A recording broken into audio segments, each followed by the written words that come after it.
This Raiders team is rolling right now. Huge division win over the Broncos. Welcome to In the Pocket with Rich Gannon. Rich, thank you for joining us as always. Erin, it's great to be with you after another big win. Another big win. Raiders are now 3-0 against AFC West opponents. Last week, it was the game-saving play of DB Isaiah Johnson. This week, it was on the back of a gritty defensive performance. Week in, week out, it seems like this team is just finding different ways to win, Rich.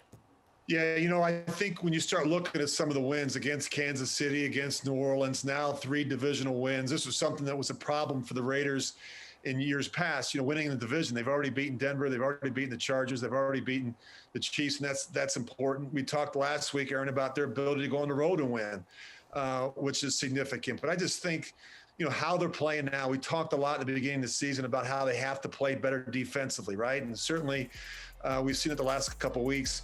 I just thought that the way they got after the quarterback, the way that they forced turnovers was a big story in the game. You come up with 4 interceptions in a football game, you're going to win.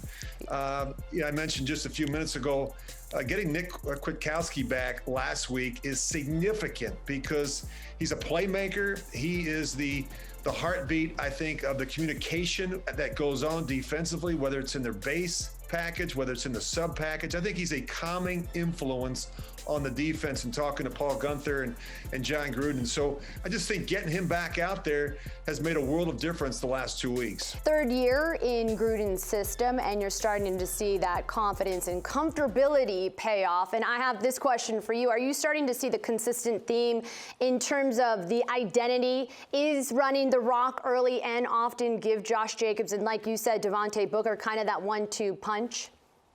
It's always, I think that's always what John's wanted. You went out and you draft Josh Jacobs 2 years ago, and he's going to be a special back. But in this league, it's hard for guys to play 65 snaps in a game. You need another back to be able to come in there, a change of pace back, a guy that can come in there on 3rd down and help out.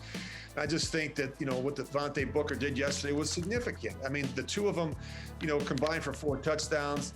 They both averaged well over 5 yards. One averaged over 6 yards a carry, one over 5 yards a carry. I mean, that's big. And you talk about the changes along the offensive line. I mean, their ability to knock people backwards at the point of attack. And I think part of it, is not just the offensive line. Take a look at what Jason Witten has done. Take a look at what the tight end position has done. Take a look at how they're blocking on the perimeter in the running game. Look at the receivers.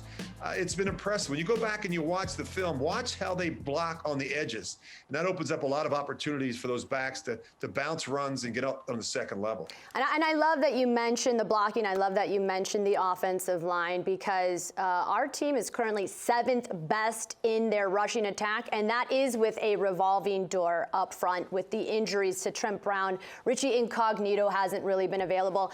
And the team is starting to find their stride. Last night, of course, during our Raiders postgame show, Eric Allen said, this team isn't even at its fullest potential yet. Do you believe the best is still yet to come from this Raiders team? I do, but there'll be challenges. This week is going to be a big one, right? They get a chance to take on the Chiefs again. The Chiefs haven't forgotten what took place a couple of weeks back at Arrowhead. That's going to be a very tough game. All these divisional games are tough, but to me, what's the encouraging sign is the fact that they're a more competitive team on the road.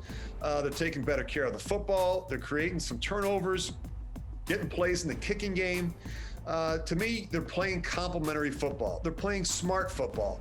And I think they've got a chance to do something special this year. I really do. This is going to be an important game. Regardless of the outcome, I still believe this team has a chance to be a playoff team.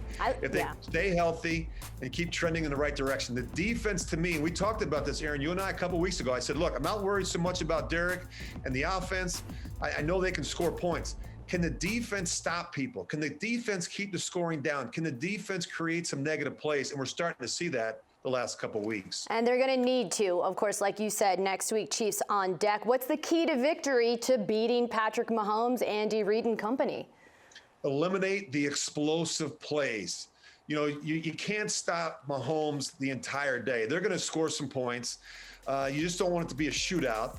But you want to make them drive the length of the field. Make them go 80 yards. Make them kick some field goals. But just don't let Tyreek Hill run by in the secondary. Don't let Travis Kelce run down the middle of the field untouched. I think that's going to be really important. Eliminating the explosive plays, and also keeping Mahomes contained in the pocket. Don't allow him to run over the yard. Don't allow him to get out on the edge of a defense and extend plays. That's where he can really break down a defense. Well, the Raiders are looking to sweep the Chiefs for the first time since 2012. Rich Gannon, as always, we appreciate when you join us. Thank you so much, sir. Erin, you're the best. See you next week.